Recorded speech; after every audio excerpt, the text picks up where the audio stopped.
Welcome to the Beckoning Bookshelf. I'm your host, Jeffrey Ashcraft. Today, we will be talking about a lesser-known novel from J.R.R. Tolkien, Farmer Giles of Ham. This book was originally published in 1949. We don't know the exact year that Tolkien started, he created the story, but we do know it started off as a story that he would tell his children in the 1920s. Tolkien would create and tell a lot of stories to his children, including Farmer Giles of Ham, Roverandom, and the Father Christmas Letters.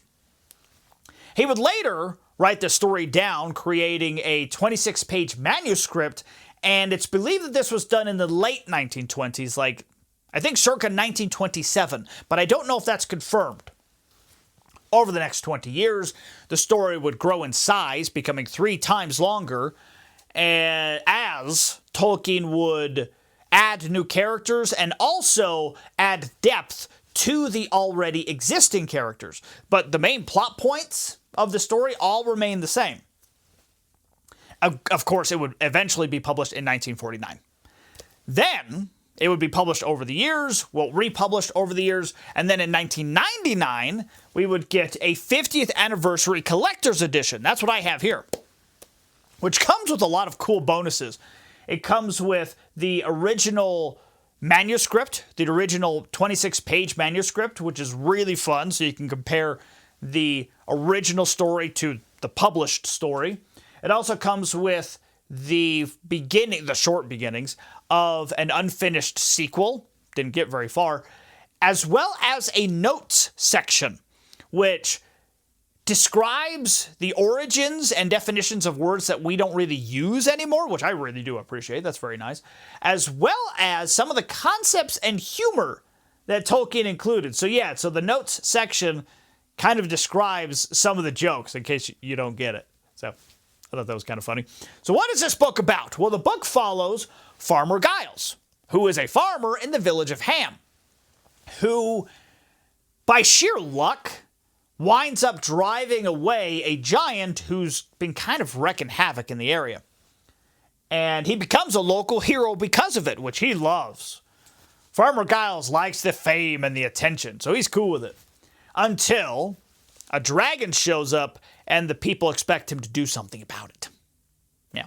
So that's essentially the story for you. Very fun book. I really enjoyed it. It is a comedic fairy tale. And the humor, don't expect any loud humor. It's very subtle and sophisticated humor. And I chuckled a few times. It got a few chuckles out of me. I enjoyed it. I thought it was very fun. Very short read, too. You could easily read this in a day. A couple of the things I really enjoyed about it, personally, is first, it has a really cool sword. I like cool swords. I love cool swords in fantasy, fairy tales, myths. Cool swords are awesome. And this one has a cool sword. Mystical sword. I also enjoyed the dragon's name. So the dragon's name has origins in Latin concepts. And its name is Chrysophylax, which I think that's how you pronounce it. Close enough.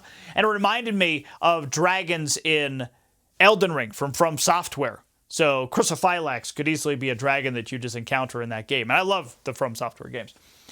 And so, because you have Senisax, Fortisax, Placidusax, all from Elden Ring. So, Chrysophylax. I mean, they all have origins in Latin concepts, to my knowledge. And they all are kind of complex names, and they all end in AX. So, they all kind of fit. That was just kind of a fun side note that I enjoyed. But now let's get to more interesting and more, deep topics about the book. Well, one of the fascinating things that I learned about this book is that the target audience changed. So, like I said, this book started off as a story that Tolkien would tell to his children. So the original target audience was children. But when Tolkien finished the story that would eventually be published, he said that now the target audience was for adults. So the target audience is now adults. Which I thought was very interesting that it would shift in that way. And reading the book, it doesn't seem, it is a fairy tale. And it's a fairy tale for people of all ages. And Tolkien did state that, yes, children can still read it, but the reason why he said it's now for adults is because adults are going to understand the more sophisticated and subtle concepts and humor that have been added to the story since he started telling it to his children. So I thought that was interesting. So it's now become a form of entertainment that has something for children and adults, which good entertainment has. You know, when you find a show that your children love, but you can also enjoy because it actually has some humor in there for adults. And I'm not talking about any off-color humor. I'm just talking about just things that adults can understand and enjoy. That denotes some good entertainment. And I think Farmer Giles of Ham has that. Children will still really enjoy the story. They'll enjoy the dog, Garm. He's kind of ridiculous. He's right there. I'll actually show you, Garm right there. They'll enjoy the conversations between Farmer Giles and Chrysophylax. So, yeah. But adults will also enjoy the subtle humor that Tolkien added, the more sophisticated humor, the stuff that got me to chuckle a bit. So, yeah, I think it's a good book for readers of all ages. The other thing I want to talk about is how the original manuscript ended. So, like I said before, the original manuscript compared to the finished story, the published story, the main plot points are all pretty much the same. It doesn't really change. But one of the things that the original manuscript had that the published story doesn't is it has dialogue between a father and a child. Because the story is being told by a father to his child. And sometimes the story is interrupted with dialogue between those two characters. Kind of like The Princess Bride. That same thing, but shorter. And it ends, well, I should say that dialogue is not in the finished, it's not in the published story. In fact, the published story has an additional foreword added in which Tolkien describes basically finding this story, so making it a legend, essentially.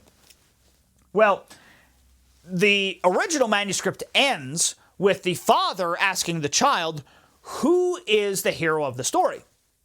To which the child answers, I don't know.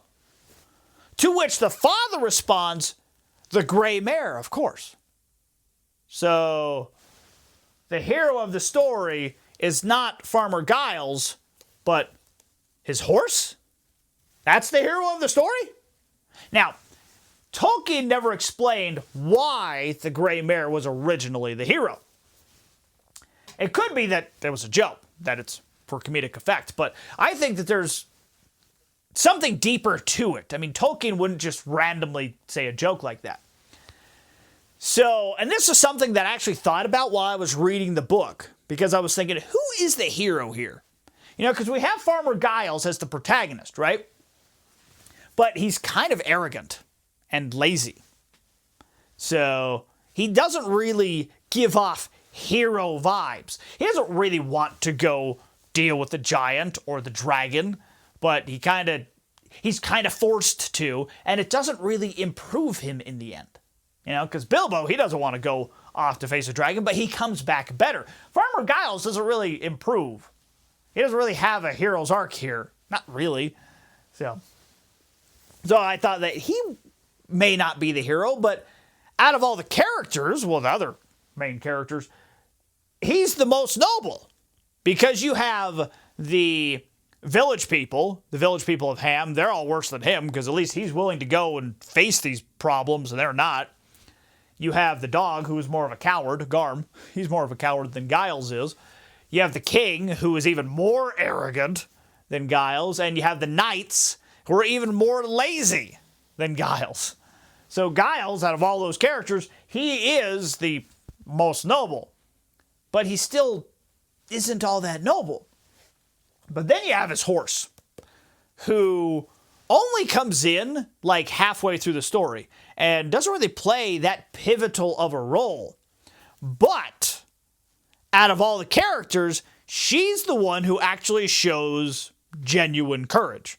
She's the one who actually doesn't cower in the face of the dragon or isn't fooled by Farmer Giles's, guise of being this heroic figure. She knows he's not. And so I think that's why the Grey Mare is the hero, because she is the courage that allows Farmer Giles to stand against the dragon. I think that's kind of what she symbolizes in a way. And this has kind of been discussed online that I saw. I looked it up after I thought about it for a bit because I was curious what other people have said about it. And they're saying something similar, that the Grey Mare represents the courage and valor and sometimes just straight up common sense that allows us to, that encourages us, that pushes us to be heroes, to stand and face something that seems scary, that seems threatening, but may not be as scary or as threatening as we thought it was, as we imagine it to be. So I thought that was fascinating. Very interesting original ending there, and particularly in the fact that as I was reading it, I had that thought come across my head. Well, come across my brain. I had that thought in my head. I came across the thought. I mixed those two phrases in a variety of ways there. That was a slaughter. But I loved the book. I thought it was a lot of fun. Have you read Farmer Giles of Ham? And if you have, what do you think of it? And do you think the Grey Mare is the hero? And if so, why? Or do you think Farmer Giles is the hero? I mean, he is the protagonist.